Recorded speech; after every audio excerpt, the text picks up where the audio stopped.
पहला क्वेश्चन है when did French revolution started. Very easy, class 9 का कंसेप्ट है। तो ये कब शुरू हुई थी? ये शुरू हुई थी 1789 में। अगला क्वेश्चन है बच्चों, question number 2। In 1789 France was a full fledged territorial state under the rule of. किसके अंडर में ये पूरी तरीके से फुल फ्लेज्ड टेरिटोरियल स्टेट था फ्रांस? ए फेडरल रिपब्लिक? नहीं, वो तो नहीं था 1789 में। An absolute monarch? हाँ ये था। Democratic ruler? ये भी नहीं था। नॉन ऑफ दीज भी नहीं हो सकता। यहाँ आंसर बनेगा एन एब्सोल्यूट मोनार्क। ये उसके अंडर में जो है एक फुल फ्लेज्ड टेरिटोरियल स्टेट था फ्रांस। क्वेश्चन नंबर 3 देखो, a government or system of rule that has no restrictions on the powers exercised is called. तो एब्सोल्यूटिस्ट, यूटोपियन, डेमोक्रेटिक, कंजर्वेटिव्स। देखो भाई क्वेश्चन में क्या पूछा गया है? A government or system of rule that has no restrictions on power. Power exercise करने में कोई रिस्ट्रिक्शन नहीं ना हो, तो सीधी सी बात है इसका आंसर क्या रहेगा? एब्सोल्यूटिस्ट, है ना। एब्सोल्यूट मोनार्की में तो मोनार्क अपनी पावर को बहुत ज़्यादा यूज़ करता था किसी भी तरीके से जैसे वो चाहे। अगला क्वेश्चन है a utopian society is a society under a benevolent monarchy. ये बेनिवोलेंट वर्ड है ना, इसका मतलब क्या होता है? परोपकारी। एक ऐसा राजा जो परोपकारी हो, उसके अंदर उसका समाज। A society that is unlikely to ever exist. एक ऐसा समाज जो सच में एग्जिस्ट कर ही नहीं सकता। अगला है ए society under the control of chosen few wise man, मतलब कुछ समझदार वाइज मैन जो है, समझदार आदमियों की सरकार। और ए society under parliamentary democracy, parliamentary democracy के अंडर जो चल रही हो। फ्रेडरिक सोरियो ने पेंटिंग बनाई थी, पहली इमेज वही थी, चैप्टर उसी से शुरू होता है और उसको क्या बताया जा रहा है? वो यूटोपियन सोसाइटी बनाना चाह रहा है ना, ऐसी समाज वो दिखाना चाह रहा है इस पेंटिंग के जरिए। तो यहाँ पे आएगा answer a society that is unlikely to ever exist, मतलब एक ऐसा समाज जो सच में एग्जिस्ट कर ही नहीं सकता। यूटोपियन सोसाइटी, यूटोपिया का मतलब राम राज्य, एक ऐसा समाज जो सच में हो ही नहीं सकता। ठीक। क्वेश्चन नंबर 5 है which of the following revolution is called as the first expression of nationalism. यहाँ पे हमारे ऑप्शन हैं French revolution, Russian revolution, glorious revolution, the revolution of liberals. तो देखो यहाँ पे हमारी यूनिट 1 से ही हमें आइडिया लग जाता है कि ये कौन सा है। Which of the following revolution is called the first expression of nationalism. तो नेशनलिज्म की पहली एक्सप्रेशन कौन सी रेवोल्यूशन है? वो फ्रेंच रेवोल्यूशन है। तो फ्रेंच रेवोल्यूशन हमारा इसका आंसर रहेगा। फ्रांस में ही क्रांति होती है और फ्रांस में सबसे पहले वो अपने ऐसे आइडियाज़, अपनी ऐसी चीज़ें, अपने ऐसे सिंबल्स बनाते हैं जिससे फ्रांस को वो एक कंट्री डिक्लेयर करते हैं, एक नेशनलिस्ट कंट्री, है ना, एक देश बनता है। तो ये इसका आंसर रहेगा फ्रेंच रेवोल्यूशन। क्वेश्चन नंबर 6 देखो बच्चों, which of the following was not visualised by Frederic Sorrieu in his first print of series of 4 paintings made up of democratic and social republic. भाई इनमें से जो ऑप्शन दे रखे हैं ना, इनमें से कौन सा विजुअलाइजेशन नहीं किया, क्या चीज़ नहीं दिखाई है फ्रेडरिक सोरियो ने अपनी पेंटिंग में, जिसका नाम है डेमोक्रेटिक एंड सोशल रिपब्लिक। उस पेंटिंग का नाम है, मतलब 4 पेंटिंग की सीरीज थी, उसका नाम है। तो उसने क्या नहीं विजुअलाइज किया इसमें? देखो भाई, the people of America and Europe, man and women of all ages. भाई अमेरिका यूरोप के लोग तो हैं वहाँ पे, ठीक है, ये विजुअलाइज कर रखा है। उसके बाद है social classes marching on a long train. भाई लंबी लाइन बनाकर, कतार बनाकर जो है ना, सोशल क्लासेस, समाज के अलग अलग तबकों के लोग जा रहे हैं, ठीक है, ये बात भी है। Offering homage to the statue of unity, statue of unity. भैया यहाँ पे गलती है, वहाँ क्या था? वहाँ था स्टैचू ऑफ लिबर्टी, ठीक है।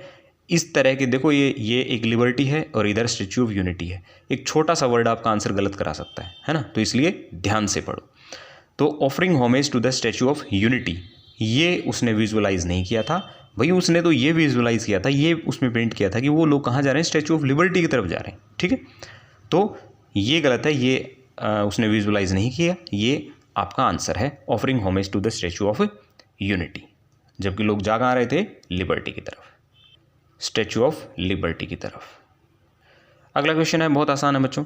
Choose the correct nationality of the artist Frederick Sorio, who visualized his painting society made up of democratic and social republic। भाई फ्रेडरिक सोरियो कहाँ का था? उसकी नेशनलिटी कहाँ की थी? पहले ही लिखा है French artist Frederick Sorio, French artist था, सो सिंपल। अगला क्वेश्चन भी बहुत आसान है बच्चों। सोरियोज विजन ऑफ सोसाइटी, है ना, सोरियो का समाज बनाने का वो विजन, वो उसका सपना, विच इज़ सो आइडलिस्टिक, जो इतना मतलब आइडलिस्टिक है, इतना अच्छा है, that is unlikely to exist is called, जो कि सच में हो ही नहीं सकता। मतलब फ्रेडरिक सोरियो का वो सपना जो सच में एग्जिस्ट हो ही नहीं सकता, उसको क्या कहेंगे भाई, कितना आसान है, उसको यूटोपियन कहेंगे, है ना। यूटोपियन मतलब एक ऐसा समाज जो सच में एग्जिस्ट कर ही नहीं सकता, वो उसने पेंट किया था। फिर देखो बच्चों question number 9, which one of the following statement is true about nation states. Nation states के बारे में कौन सी स्टेटमेंट जो है वो सही है, मतलब 3 गलत हैं 1 सही है, हमें सही ढूंढनी है, ठीक है। Citizen share a common sense of shared identity और हिस्ट्री, तो भाई यहाँ पे यही सही है। हाँ, सिटीजन जो है ना वो शेयर करते हैं common sense of shared identity, कि उनकी जो है ना एक कॉमन सेंस रहती है, शेयर्ड आइडेंटिटी, एक उनकी आइडेंटिटी और हिस्ट्री, और उनकी अपनी एक हिस्ट्री, अपना इतिहास होता है। मतलब कि उनकी एक अपनी साझा पहचान होती है ना, वो अपने आप को एक मानते हैं, डाइवर्सिटी हो सकती है पर फिर भी वो अपने आप को आपस में मिला जुला मानते हैं, एक मानते हैं, और उनकी एक हिस्ट्री होती है। जैसे इंडियन हिस्ट्री को हम जब देखते हैं तो हमने अंग्रेज़ों के खिलाफ लड़ाई लड़ी ना, हम अलग अलग थे लेकिन हमारा एक इतिहास है, और उससे पहले भी इतिहास के कई पन्नों में हम थोड़ी समरूपता पाते हैं। तो एक citizen share a common sense of shared identity, मतलब हमारी शेयर्ड एक साझा पहचान होती है और हमारा एक इतिहास होता है। तो यही आंसर है आपका ऑप्शन नंबर ए। फिर क्वेश्चन नंबर 10 देखो बच्चों, यहाँ पे है select the correct definition to define the term plebiscite. हमने एक करेक्ट डेफिनेशन निकालनी है टर्म प्लेबिसाइट की, ठीक है। इन्होंने 4 डेफिनेशन दे रखी हैं, हमें सही ढूंढनी है। पहला ऑप्शन है plebiscite is a direct vote by which only female, अरे नहीं भाई, फीमेल अकेली नहीं करती। उसके बाद plebiscite is a direct vote by male members, नहीं ये भी गलत हो गया। Plebiscite is a direct vote by only a chosen few from total population, chosen few नहीं। अगला ऑप्शन देखो, plebiscite is a direct vote, plebiscite एक डायरेक्ट वोट होता है by which all the citizens, हाँ उस देश के सारे सिटीजन वो क्या करते हैं, a region are asked to accept और रिजेक्ट ए प्रपोजल, किसी एरिया के सारे लोग जिसमें मेल भी हैं फीमेल भी हैं, ठीक है, और वो सारे उन सब से पूछा जाता है किसी भी प्रपोजल को एक्सेप्ट करने के लिए या रिजेक्ट करने के लिए, भाई आप इस बात पे यस कहते हो या नो कहते हो, ठीक है।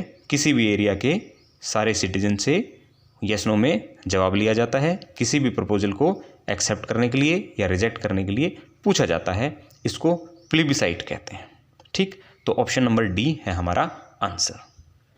क्वेश्चन नंबर 11 है Ernest Renan believed that the existence of nation is necessary, है ना, इज ए नेसेसिटी बिकॉज, भाई देश का होना ज़रूरी क्यों है, तो अर्नेस्ट रेनिन ऐसा क्यों मानता है। अर्नेस्ट रेनिन याद है ना, जिसने साबान यूनिवर्सिटी में एक लेक्चर दिया था व्हाट इज़ अ नेशन। तो ऑप्शन हमारे पास हैं it ensure protection to all inhabitants, भाई सारे लोगों को, रहने वाले उस देश में रहने वाले लोगों को प्रोटेक्शन देता है। Option B it ensure liberty to all inhabitant citizen. उसके बाद है it ensure parliamentary form of government, नहीं ये तो बिल्कुल ही नहीं हो सकता। It ensure job and good health, ये तो कहीं जिक्र ही नहीं हुआ इस बात का, तो यहाँ पे हमारा आंसर रहेगा B it ensure liberty to all inhabitant citizen, ये लोगों को लिबर्टी देता है, एक लेवल की फ्रीडम देता है। ये उसने बात कही है, तो ये इसका आंसर है, इसलिए देश का होना जरूरी है क्योंकि लोगों को लिबर्टी मिले। क्वेश्चन नंबर 12 देखो, a blank was one in which the majority of its citizen came to develop a common sense, भाई वो क्या चीज़ है जिसमें सारे सिटीजन, एक देश के जो लोग हैं, नागरिक हैं, वो एक कॉमन सेंस, एक अपनी एक साझा पहचान, कॉमन सेंस ऑफ आइडेंटिटी, अपनी एक साझा पहचान बनाते हैं, शेयर्ड हिस्ट्री ऑफ डिसेंट, और उनका एक मिला जुला एक पास्ट होता है। तो वो क्या चीज़ है, सिटी स्टेट नहीं होता, नेशन स्टेट, यही आंसर है। तो नेशन स्टेट, इस चैप्टर में इन्हीं की बात हो रही है, नेशन स्टेट बनाने की, है ना। तो नेशन स्टेट ही हमारा आंसर है, मल्टीनेशनल स्टेट बिल्कुल ही नहीं हो सकता, और ये क्या है टोटलिटेरियन स्टेट, ये भी कुछ नहीं है। तो नेशन स्टेट हमारा आंसर है। उसके बाद क्वेश्चन नंबर 13 देखो, as defined by Ernest Renan, Ernest Renan का ही जिक्र चल रहा है अभी इन सारे क्वेश्चन में, है ना। As defined by Ernest Renan a nation has to have certain attributes. Ernest Renan के अकॉर्डिंग एक देश में कुछ एट्रीब्यूट्स होने चाहिए। एट्रीब्यूट का मतलब क्या होता है? गुण, विशेषताएं। Which one of the following is not among the stated attributes. तो जो गुण नहीं है ना नेशन का, वो हमें निकालना है, वो हमारा आंसर है। ठीक, तो ऑप्शन ए है a long past of devotion. बिल्कुल, ये एक नेशन का एट्रीब्यूट होता है, लॉन्ग पास्ट ऑफ डिवोशन, है ना। उसके बाद है a set of common objects of glorification, है ना। उनका अपने एक पास्ट होता है, उसके अपनी एक ग्लोरी होती है ना, और डिवोशन भी होता है। A will to perform great deeds together, उन सब की एक इच्छा होती है कि साथ में वो ग्रेट डीड्स करें, अपने देश के लिए कुछ भी कर गुजर जाए। ये उनमें होता है। एक कॉमन लैंग्वेज, ये बात जो है ना ऑप्शन नंबर डी, ए कॉमन लैंग्वेज, ये नहीं है इसमें। भाषाएं अलग हो सकती हैं, इसमें कौन सा है जो एट्रीब्यूट नहीं है according to Ernest Renan a nation का? वो है एक कॉमन लैंग्वेज। तो जरूरी नहीं कि सबकी एक कॉमन लैंग्वेज हो। तो ऑप्शन डी हमारा आंसर है। डाइवर्सिटी हो सकती है ना। एक लॉन्ग पास्ट ऑफ डिवोशन होना चाहिए, a set of common objects of glorification होना चाहिए, a will to perform great deeds होनी चाहिए, और चैप्टर में हमने क्या पढ़ा था, उनमें लोगों में एक लार्ज स्केल सोलिडेरिटी होती है। तो क्या नहीं है? कॉमन लैंग्वेज नहीं है, तो कॉमन लैंग्वेज नहीं है, तो यही हमारा आंसर है। क्वेश्चन नंबर 14 देखो, when did the Greek struggle of independence begin? Very easy. तो ग्रीक स्ट्रगल ऑफ इंडिपेंडेंस ये हमने कहाँ पढ़ा था? ये हमने पढ़ा था रेवोल्यूशंस में, है एज ऑफ रेवोल्यूशंस में, 1830 से 1848। तो ग्रीक स्ट्रगल ऑफ इंडिपेंडेंस कब शुरू होती है भाई? ये शुरू होती है 1821 में। याद है ना, लॉर्ड बायरन भी लड़ने गया था पैसा इकट्ठा करके। अगला क्वेश्चन देखो 15, when did the war of independence begin in Greece? वही क्वेश्चन घुमा के दे दिया। तो war of independence begin in Greece कब होती है भाई? 1821 में। और किससे इंडिपेंडेंस लेना चाह रहे हैं लोग, पता है ना आपको? ये जो है मुस्लिम साम्राज्य जो है ओटोमन, है ना, ओटोमन साम्राज्य, उससे इंडिपेंडेंस लेना चाहते हैं। 1821 में ये बैटल शुरू होती है। अगला क्वेश्चन देखो, question number 16, which English poet participated in the freedom of struggle movement in Greece? कौन सा इंग्लिश पोएट था जिसने पार्टिसिपेट किया इसमें, जो वहां लड़ने गया? भाई बहुत आसान है, कौन था वो था लॉर्ड बायरन। तो लॉर्ड बायरन वहां गया था, है ना। फिर देखो, which treaty recognized Greece as an independent nation? वो कौन सी ट्रीटी थी जिसने ग्रीस को एक इंडिपेंडेंट नेशन डिक्लेयर किया, एक देश बना दिया? कौन सी ट्रीटी थी भाई? वो ट्रीटी ऑफ कॉन्स्टेंटिनोपोल, है ना। कॉन्स्टेंटिनोपोल जिसे हिंदी में कुस्तुनतुनिया भी बोलते हैं, इसकी ट्रीटी से ग्रीस एक इंडिपेंडेंट नेशन बन गया था। अगला क्वेश्चन है, व्हाट इज रोमांटिसिज्म? रोमांटिसिज्म भाई कल्चरल मूवमेंट है ये, है ना, पहला ही ऑप्शन सही है। कौन सी यूनिट का पार्ट है रोमांटिसिज्म? रोमांटिसिज्म रेवोल्यूशंस वाली ही यूनिट का पार्ट है। एज ऑफ रेवोल्यूशन के अंदर ही एक रोमांटिसिज्म का भी कॉन्सेप्ट चला था, पोलैंड में, जर्मनी में, ग्रीस वॉर ऑफ इंडिपेंडेंस के दौरान, जहां आर्टिस्ट ने अपना अच्छा खासा रोल प्ले किया था, है ना। तो रोमांटिसिज्म एक कल्चरल मूवमेंट था।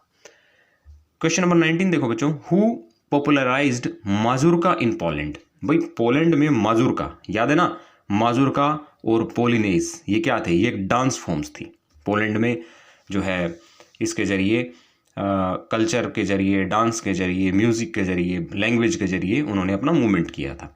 तो हु पॉपुलराइज्ड माजुरका इन पोलैंड? तो कौन था ये आदमी?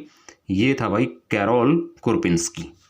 ठीक, तो कैरोल कुरपिंस्की ने जो है इसको माजुरका को पॉपुलराइज किया था पोलैंड में। अगला देखो question number 20, who designed the cover of German almanac? तो जर्मन एल्मेनेक जो जर्मन कैलेंडर है, उसका जो ये जो कवर है, ये किसने डिज़ाइन किया था?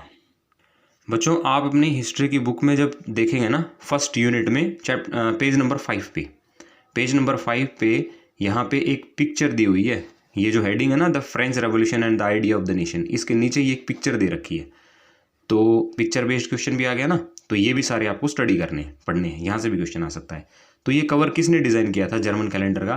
तो the cover of German almanac designed by journalist Andreas Rebmann, और कब किया था? 1798 में। तो यहाँ पे हमारा आंसर क्या रहेगा? एंड्रियास रेबमैन। क्वेश्चन नंबर 21 को देखते हैं। Who were called Junkers of Prussia? जो प्रसा जो स्टेट थी उसमें जंकर्स किन को बोलते थे? तो यहाँ पे Prussia, Germans, large land owners, army. भाई जंकर्स जो लार्ज लैंड ओनर्स थे ना उनको बोलते थे। लार्ज लैंड ओनर्स प्रसा में जो थे उनको जंकर्स बोलते थे। सी ऑप्शन। 22 देखो। Who lead the famous expedition of the 1000 to South Italy?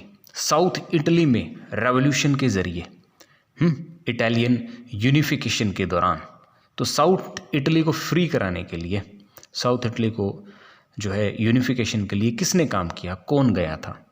Giuseppe Garibaldi, Mazzini, Metternich, Ottoman. यहाँ पे ये कौन गया था? Giuseppe Garibaldi. तो जूसेपे गैरिबाल्डी अपनी रेवोल्यूशनरीज़ को साथ लेके, अपने हजारों रेवोल्यूशनरीज़ को साथ लेके इटली के साउथ में गया, उस एरिया को जीता और इटालियन यूनिफिकेशन में अपना रोल प्ले किया। 23 देखो। What emphasised the notion of United community enjoying equal rights under constitution? किस चीज़ ने एम्फेसाइज किया, किस चीज़ ने दबाव दिया, है ना, किस नोशन पर कि भाई यूनाइटेड कम्युनिटी हो और सब इक्वल राइट्स एंजॉय करें, बराबरी के हक सबको मिलें एक कॉन्स्टिट्यूशन के अकॉर्डिंग? तो हमारे ऑप्शंस क्या क्या हैं? हमारे ऑप्शंस हैं ला पैट्री, जिसको फादरलैंड कहते हैं, है ना, और ली सितोइन, जिसका मतलब होता है सिटीजन। ऑप्शन बी है फ्रेंच पीपल इन कॉमन, सी है फ्रेंच फ्लैग, और डी है फ्रांस अंडर नेपोलियन। तो भाई कॉन्स्टिट्यूशन के अंदर सब बराबरी के राइट्स एंजॉय करें, वो कॉन्सेप्ट किसके अंडर था? वो था ला पैट्री, फादरलैंड, और ली सितोइन मतलब सिटीजन। ये ऑप्शन है ए हमारा आंसर। क्वेश्चन नंबर 24 देखो। What was the new name of state general? Very easy, class 9 से हम पढ़ते आ रहे हैं भाई। स्टेट जनरल का नया नाम क्या था? तो उसका नया नाम था national assembly. Next, regional dialects were discouraged, France की बात हो रही है, and become the common language of the nation. तो रीजनल जो अलग अलग एरिया में जो अलग अलग बोलियां बोली जा रही थी उनको तो डिस्करेज किया गया, ठीक है, उनको प्रोत्साहन नहीं दिया गया। और किस चीज़ को जो है इनकरेज किया गया, किस चीज़ को जो है प्रमोट किया गया, कौन सी लैंग्वेज को? तो यहाँ पे फ्रेंच लैंग्वेज, यानी कि ऑप्शन सी, फ्रेंच लैंग्वेज को जो है प्रमोशन दिया गया। Question number 26।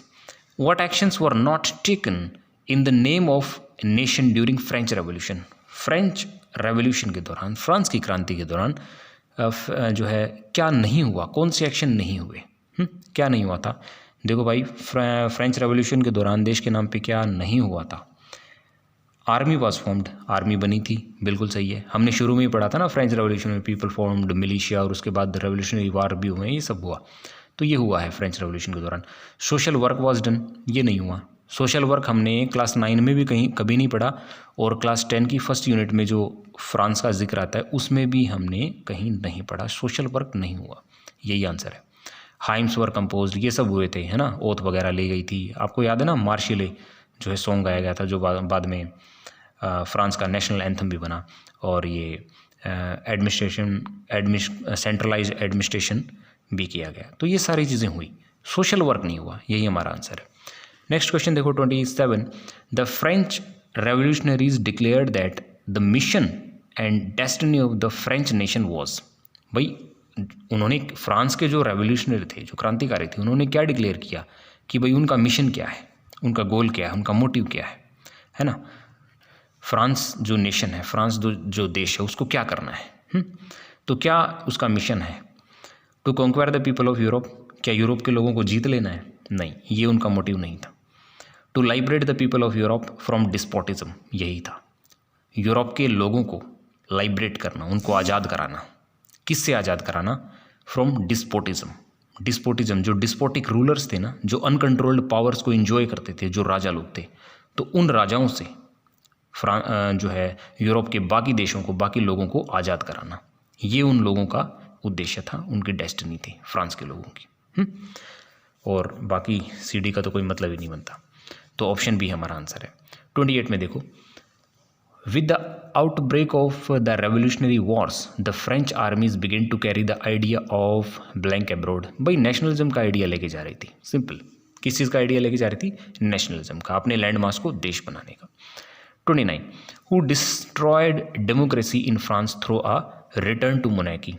तो उसके बाद कौन पावर में आता है? नेपोलियन बोनापार्टे पावर में आता है। नेपोलियन बोनापार्टे जब पावर में आता है तो वो दोबारा से मोनार्की लेके आता है।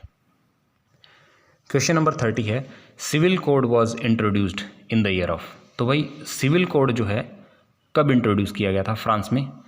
1804 में, 1804 में। किसने इंट्रोड्यूस किया था? नेपोलियन बोनापार्टे ने। और इसका दूसरा नाम क्या है? इसका दूसरा नाम है Napoleonic code. The civil code of 1804 in France is usually known as. 1804 का जो सिविल कोड है ना, उसको यूजुअली किस नाम से जाना जाता है? तो भाई पहले भी डिस्कस किया था, इसे नेपोलियनिक कोड के नाम से जाना जाता है। ये नेपोलियन बोनापार्टे ने जारी किया था, ठीक है। तो यह है Napoleonic code, option B answer है। Question number 32, which of the following reform या reforms were introduced by Napoleon. तो नेपोलियन बोनापार्टे जब पावर में आया ना, तो उसने कौन से रिफॉर्म जो है इंट्रोड्यूस किए थे, लागू किए थे? देखो भाई, ऑप्शन ए है standardise system of weight and measurement, है ना, मेजर्स। तो वेट और मेजरमेंट का उसने जो है स्टैंडर्डाइज सिस्टम लागू किया। यस, किया था, बिल्कुल किया था। एक कॉमन नेशनल करेंसी, ये काम भी उसने किया था। कॉमन नेशनल करेंसी बनाई, है ना, करेंसी कम की। अबोलिशन ऑफ फ्यूडल सिस्टम, जो सामंती समाज होता है ना, सामंती व्यवस्था थी, फ्यूडल सिस्टम, उसको ख़त्म किया। और अगला ऑप्शन है ऑल ऑफ द अबव। तो ऑल ऑफ द अबव यानी कि ऊपर वाले तीनों किए, तो यही हमारा आंसर है, ऑल ऑफ द अबव। भाई सारे किए उसने। क्वेश्चन नंबर 33 देखो, among which classes did the idea of national unity following the abolition of aristocratic privileges gained popularity. कौन सी क्लास में नेशनल यूनिटी का आइडिया, है ना, एक देश बनाने का आइडिया, और जो एरिस्टोक्रेटिक प्रिविलेजेस थे, जो समाज का सबसे ऊंचे वाला तबका, जो बर्थ राइट जो एंजॉय कर रहा था, प्रिविलेजेस जो स्पेशल राइट जो एंजॉय कर रहा था, उनको अबोलिश करने की जो है डिमांड, उन जो है उसको अबोलिश, उसको ख़त्म करने के विचार कौन से समाज के तबके में पॉपुलर हो रहे थे, है ना? तो ये पॉपुलर हो रहे थे लिबरल मिडिल क्लास में, ठीक है। तो लिबरल मिडिल क्लास में ये पॉपुलर हो रहे थे। क्वेश्चन नंबर 34 देखो, which among the following best signifies the idea of liberal nationalism of 19th century Europe, है ना। मतलब ये जो ऑप्शन है, इनमें से कौन सा सबसे अच्छा प्रतीक है लिबरल नेशनलिज्म का 19th सेंचुरी यूरोप में? तो देखो भाई, पहला ऑप्शन है एम्फेसाइज ऑन सोशल जस्टिस, मतलब सोशल जस्टिस पे दबाव डालना, है ना, उस पे फोकस करना ज़्यादा।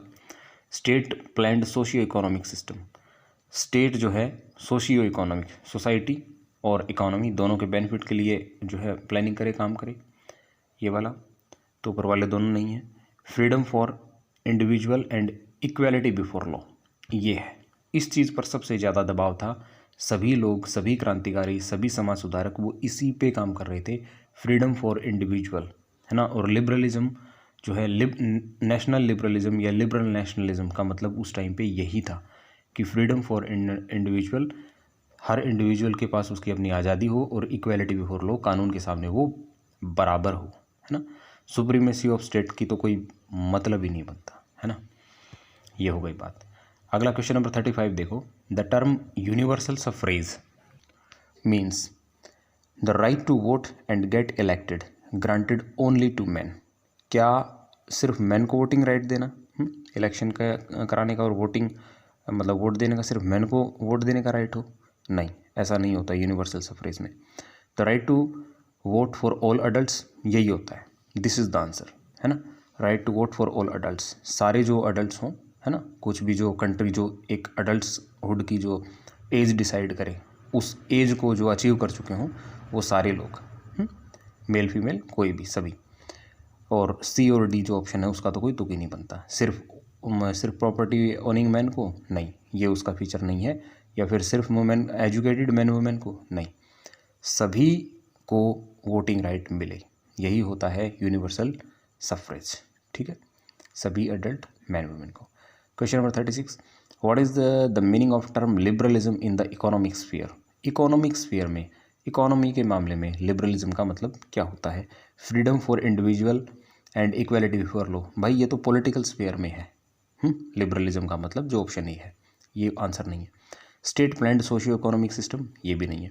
Freedom of market and abolition of state imposed restriction of trade, market free हो और अबोलिशन हटा दिए जाएं, स्टेट ने जितने भी रिस्ट्रिक्शंस, जितने भी पाबंदियां ट्रेड पर, व्यापार पर लगा दी रखी हैं, वो सारी हटा दी जाएं। यही आंसर है, यही ऑप्शन सही है। ऑल ऑफ द अबव का तो कोई मतलब ही नहीं बनता। तो ऑप्शन सी जो है ना वो आंसर है, यानी कि मार्केट फ्री होनी चाहिए, हर तरह की स्टेट ने भी, यानी कि जो राज्य ने जो भी रिस्ट्रिक्शन, पाबंदियां व्यापार पे लगाई हैं वो सब हट जानी चाहिए। ठीक है, ये है इसका मतलब। तो ये आंसर है हमारा। इकोनॉमिक स्फीयर में लिबरल नेशनलिज्म का मतलब है मार्केट फ्री हो और व्यापार पर कोई भी पाबंदी ना हो। ठीक। Question number 37, a custom union that was formed in 1834 at the initiative of Prussia and joined by most of the German states was called. भाई 1834 में प्रसा की पहल पर क्या बना था, है ना, कौन सी एक बॉडी बनी थी? सो दैट वाज जॉल्वरीन, जॉल्वरीन बनी थी। बहुत बहुत बहुत इंपॉर्टेंट है जर्मन यूनिफिकेशन के कंसेप्ट के अंदर, क्योंकि जॉल्वरीन एक इकोनॉमिक स्फीयर पे जो है एक एफर्ट किया गया था जर्मन यूनिफिकेशन के लिए। ठीक है, जर्मन यूनिफिकेशन सबसे पहले जो हुआ था वो इकोनॉमिक स्फीयर में ही हुआ था, है ना। और वो जो बॉडी बनाई गई थी ट्रेड बैरियर्स को हटाने के लिए, वो जॉल्वरीन थी, परसा की पहल पर बनी थी और 1834 में बनी थी। क्या थी? जॉल्वरीन, ऑप्शन है। अगला देखो question 38, which of the following was not the feature of Zollverein? Zollverein का फीचर इनमें से कौन सा नहीं था? देखते हैं भाई। A custom union formed at the initiative of Prussia, भाई प्रसा की पहल पे बनी थी, ये बात तो सही है।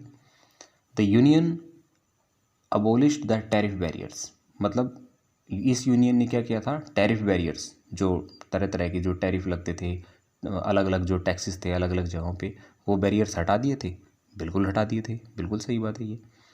Reduce the number of currencies from 30 to 3, अरे नहीं यार, reduce the number of currencies from 30 to 2, है ना। 30 से वो 2 में कन्वर्ट करती थी, ना कि 3 में। ये गलत है, मतलब ये हमारा आंसर है। ठीक है, an example of unified economic territory, ये भी किया था। तो ऑप्शन सी नहीं किया था, 30 to 3 लिखा है यहाँ पे, 30 to 2 किया था, है ना। तो सी हमारा आंसर है यहाँ पे। क्वेश्चन नंबर 39 देखो, for what purpose Vienna congress was convened in 1815? 1815 में वियना कांग्रेस किस पर्पज़ के लिए, किस उद्देश्य के लिए बुलाई गई?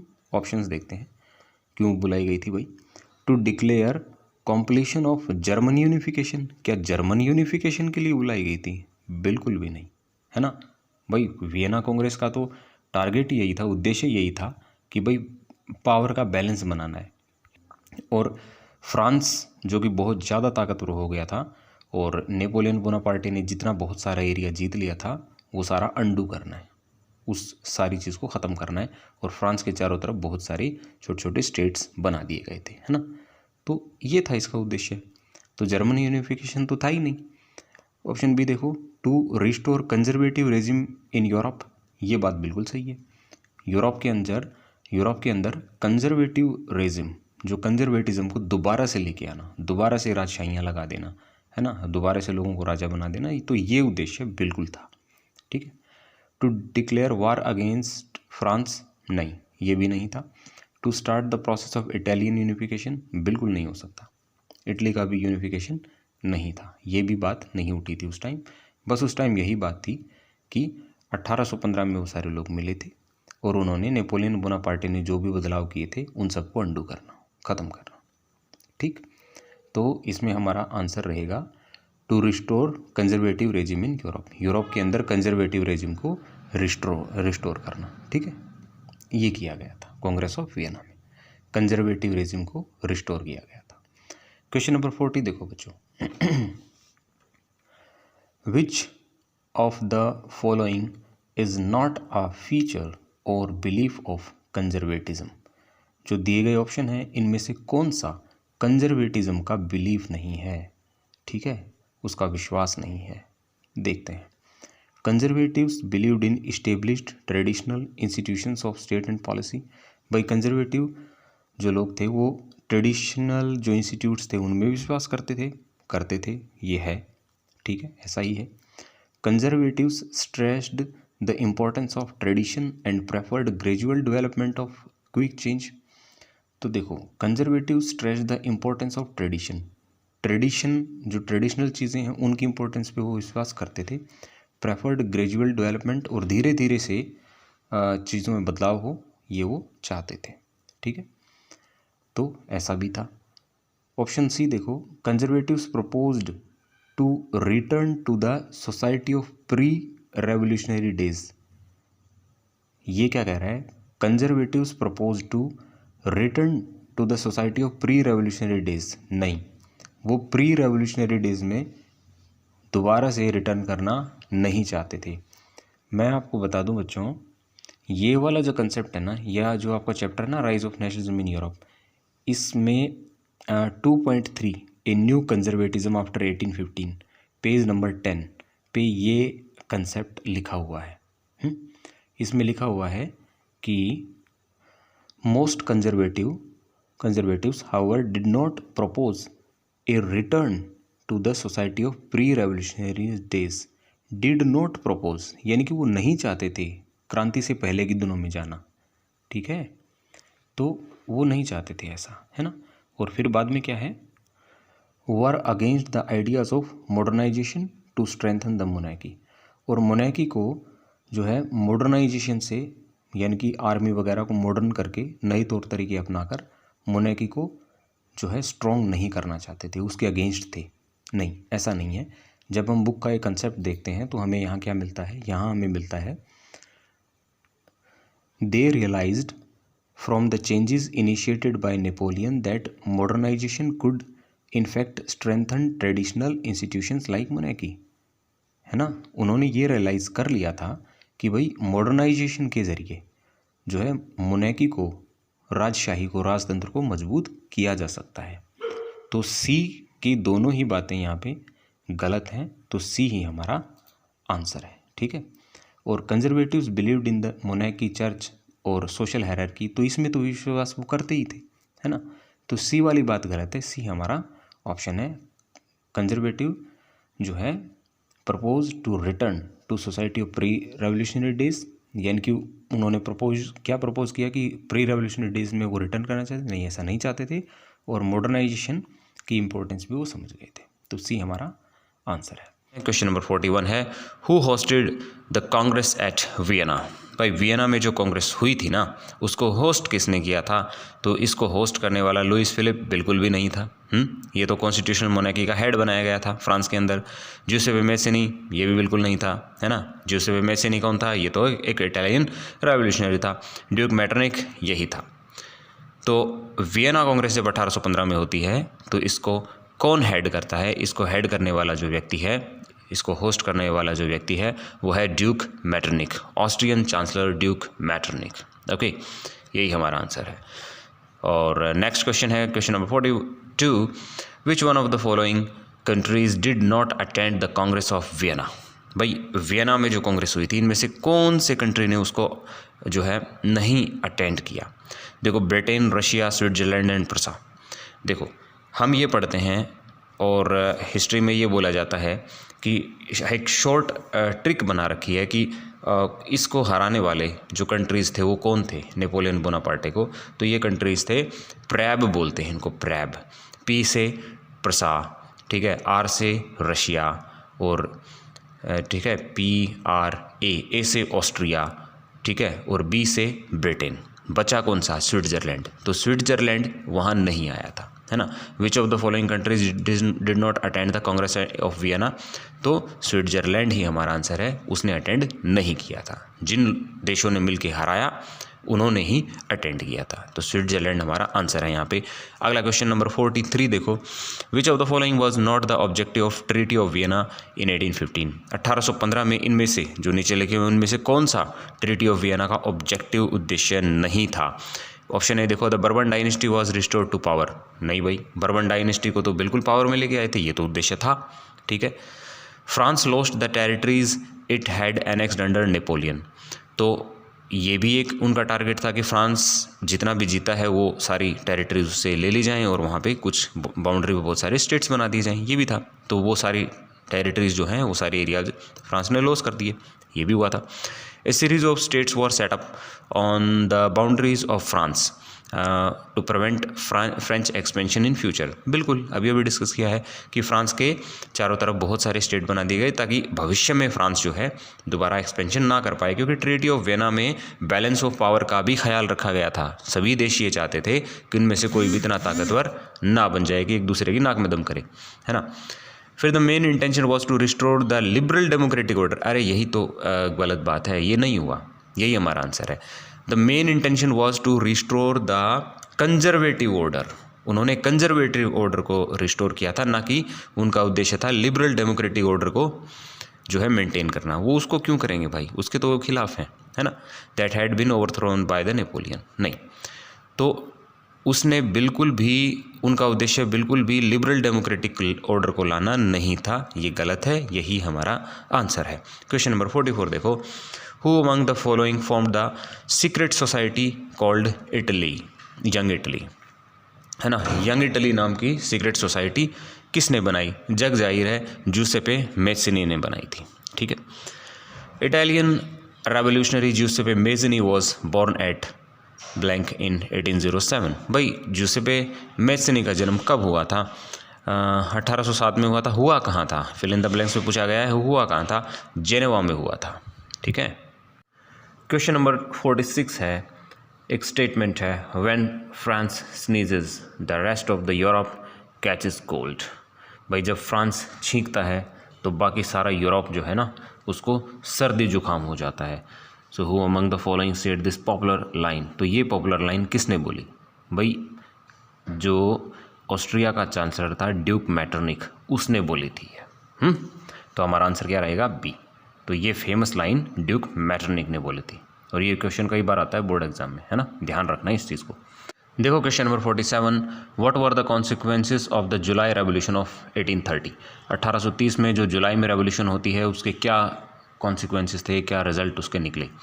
ऑप्शन नंबर ए है, a constitutional monarchy with Louis Philippe at its head was installed in France. भाई कॉन्स्टिट्यूशनल मोनार्की वहाँ पे लाई गई, किसकी हेडशिप में? लुइस फिलिप की हेडशिप में। यस, ये बात बिल्कुल सही है। तो ये रिजल्ट निकला था।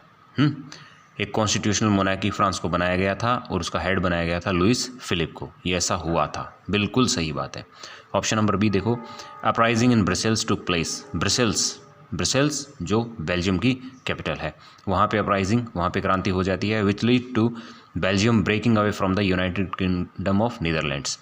बेल्जियम में क्रांति हो जाती है और बेल्जियम जो है यूनाइटेड किंगडम ऑफ नीदरलैंड से अलग हो जाता है इस क्रांति से। ठीक है, तो ऐसा भी हुआ था। ए भी सही है, बी भी सही है, बोथ ए एंड बी, बिल्कुल। तो ये सी ही हमारा आंसर है। ठीक है। Question number 48, which country is known as the cradle of European civilisation. कौन से देश को यूरोपियन सिविलाइजेशन का क्रेडल यानी कि पालना बोला जाता है?